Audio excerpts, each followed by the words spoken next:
What sizes are those? Mini. That's a mini? Yeah, we're in the South. But That is a good deal. Welcome back to the table. I am here with Jay and with Josh, and I'm Stefan. We're some of the pastors and videographers and production team and lots of other things at Front Street United Methodist Church in Burlington. And so we're having Witt's frozen custard made fresh daily here in Hillsborough, North Carolina. Reminiscing about at the table a little bit today, and we're sad Ray's not here with us today, but there's quite a few places we've gone and eaten good food or had good drinks or quite a number of calories that we've consumed. Do you remember any of those? yeah, I remember one of the very first ones. It was like the first one we did with you. We had a sandwich that sourdough bread, brie cheese, peaches, Fresh peaches. thick salted bacon, Ooh. and if you want, and if blackberries are fresh, you add those on. That sounds amazing. That I remember. It's an underrated sandwich. Like, The one that I recall, and it's the wildest one that we did, was at the fair, which was yes, also kind of early on. We went out to the fair and we had, there were ostrich burgers, there was a donut that was the size. oh man, yes. It was ginormous, some s'mores, and then rattlesnake corn dogs. That's Yes, the one I yes. remember. Rattlesnake corn dogs. This was before you, Josh. Yeah. Aren't you glad you came in? I mean, I would have tried a rattlesnake corn dog. So over the last year, has there been any memorable foods that you've had with us at the table? But it was just that time that we got to go to Ray's house and have a great meal in the middle of the day, and there was such a nice spread of stuff. Yeah. And I remember thinking, this feels like a Sunday dinner Oh, that I'm having like on a Tuesday with a bunch of people and getting to enjoy something really unexpectedly nice in the middle of the week. we were thinking about at the table and realizing that today marks the beginning of the third year of at the table. I don't want to call it the end of 2 years because it Right, sounds right. like it's coming to a close. Right. I want to say we're just moving into more and greater stuff. So, but it's a witness not just for Front Street or for these wonderful faces here to the world. It is a witness towards what we understand Jesus commonly, regularly desires to do in the world. That's a great way of saying that. Yes, which is to have conversations, to sit Okay, down. wait, pause. Okay, Say it again. That was good. so what we're witnessing to is not about Front Street being in the world, although that's a great thing, and we do a lot of wonderful things. It is a witness to how Jesus wants to be in the world, what Jesus wants to do, how Jesus desires to be with us. Okay, so that could be a powerful point of witness. Yeah, You're pointing to what Jesus wants the world to be like. Now that's interesting, yeah, right? Just saying. absolutely. Keep going. In fact, I think even with our memories about food, that Jesus would still be all over this. And one of the stories that we're talking about this week at church is Jesus feeding the 5,000s. And so obviously right there, Jesus is all about making sure that people are fed, where there's 5,000 just men that they counted. And so then a surplus of women and children around as well, maybe 12,000 people. Jesus takes loaves and fishes, breaks them apart after giving thanks, and gives it, and it's very clear, gives it enough for everyone to be satisfied, that there's more than enough, and baskets left over. This idea of Jesus caring and being in the world in this way, Jesus and tables. It's a heck of a thing. it's I mean, it really is. You know, so if I can for a moment, please. when Ray first found out he was coming to Front Street, I've shared some of this before, but it was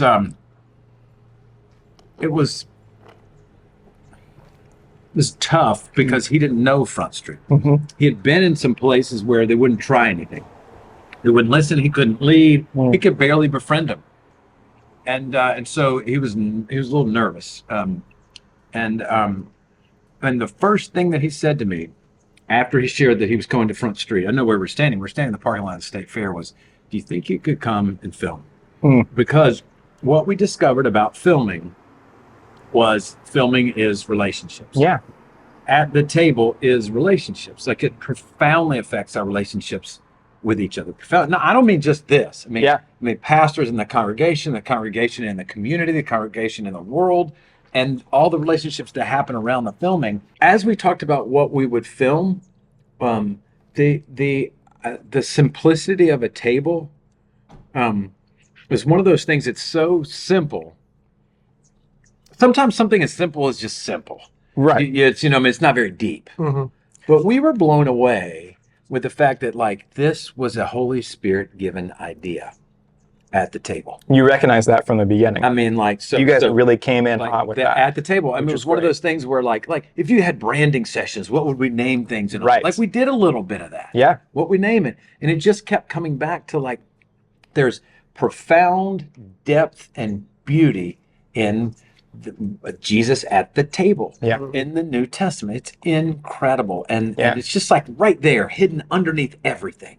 All these conversations he's having, people competing for spots at the table, Yeah. and all that. So I love that at the table is a constant reminder of a very fantastic, wonderful, Yeah. and simple, daily, profound theological thing. I like that each week it's a reminder of that.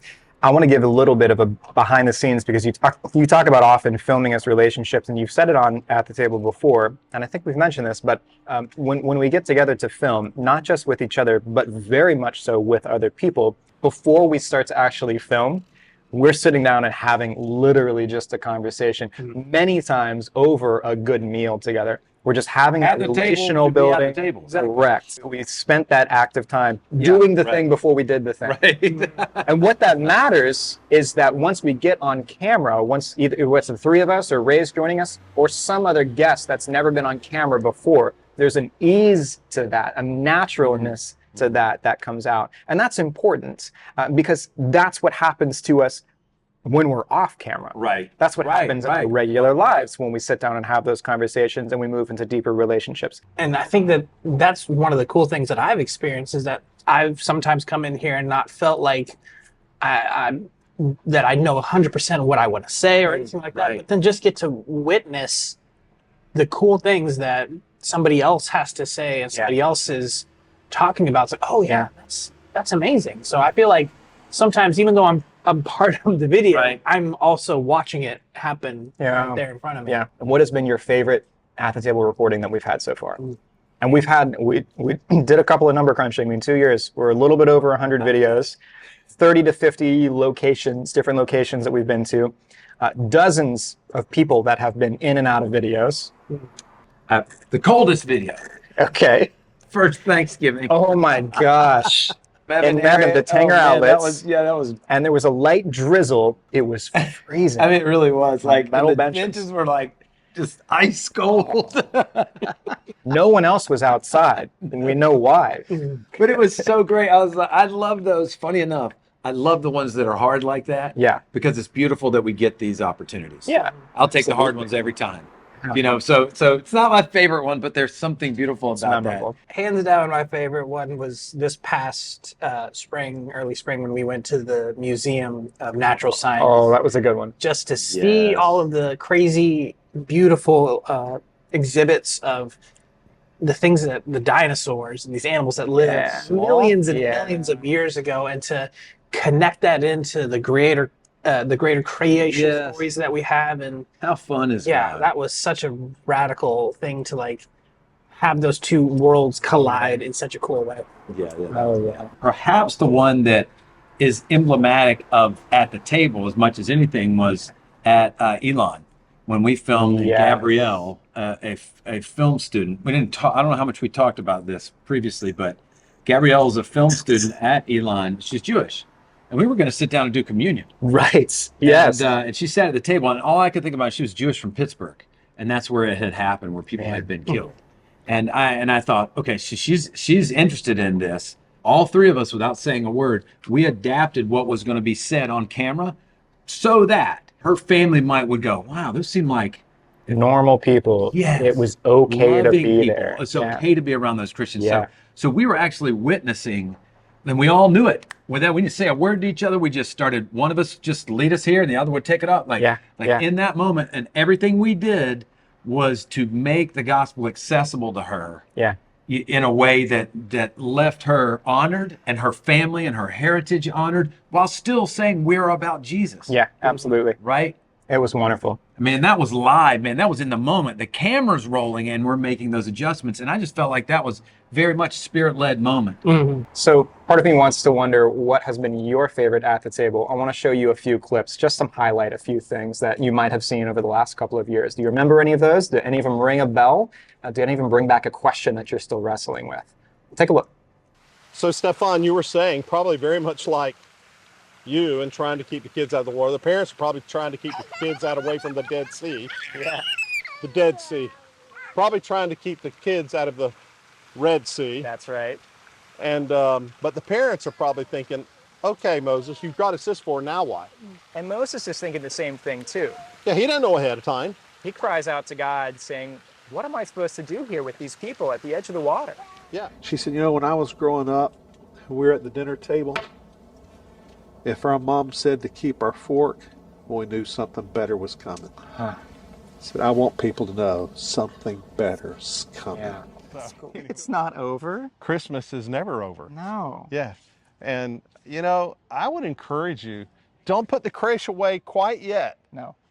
Keep something out that reminds you that Christmas is never over. A Japanese proverb that's been in my Bible study that we've been talking about, and this proverb's been really rattling around in my brain because it says, change or be dragged. Oh. And if you remember last week, we taught I love that. I mean, that's part of the reality that we should recognize.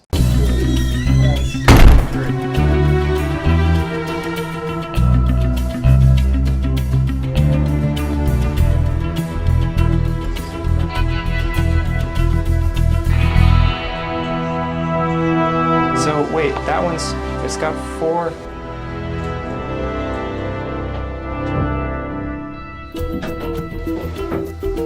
Well, which one?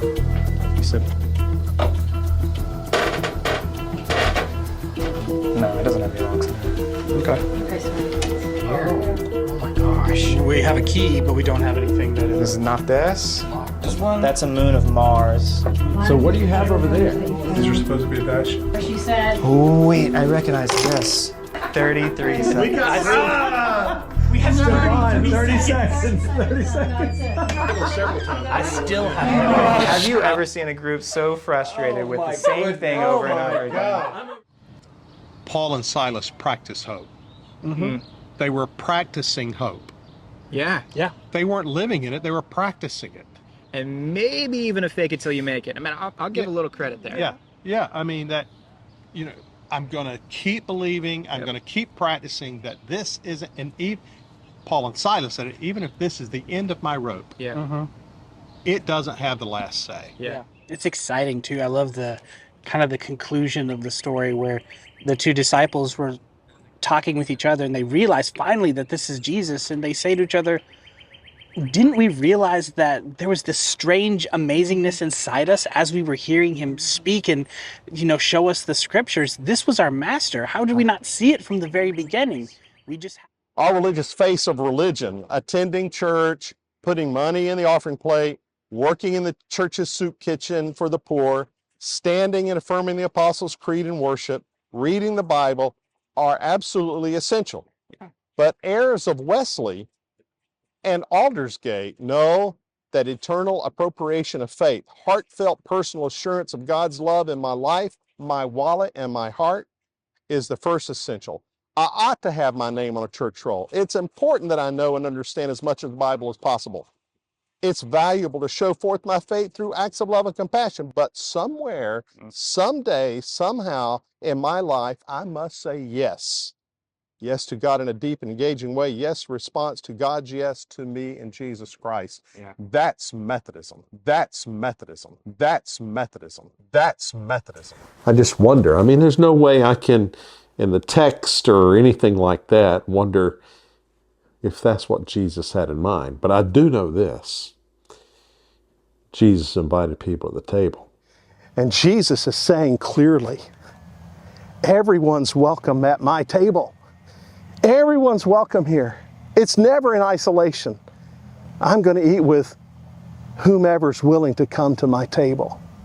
And that is the joy of the table of Christ. is that it is a table for all who are willing to come. Welcome to the table. So I really want you to have your own memories around the table. Yes. And so whether you have those already, I would encourage you and invite you to make a few more. While you've got this summer going on, go ahead and invite some people to the table, to your own dinner table, to a restaurant to have a meal, for brunch on Saturday morning, whatever it might be. Invite them to the table and just have a time. Be together. And it doesn't have to be anything specific. And see if what happens at that table makes you better understand why Jesus said, anyone who opens the door, I'll come in and eat with you. Yeah. And you with me. See if what happens around the table doesn't feel like some of the very best stuff. And see if see if you can connect better with why Jesus said, that's what I will do if you'll open the door and I come in. I'm going to throw you a lifeline just a little bit. If you're here in the Burlington, Alamance area and you aren't sure who to invite to the table, send me an email. Invite me. Let's see. Or maybe I can get together and we'll see what it looks like. But we'd love to see you this year at the table for all the conversations that we have, for all the discussions, for all the people that we meet, for all the places that we go, for all the custard that we eat. Amen. I didn't mean for Here's that to to rhyme. more. Here's to more. Cheers. We'll see you next time at the table.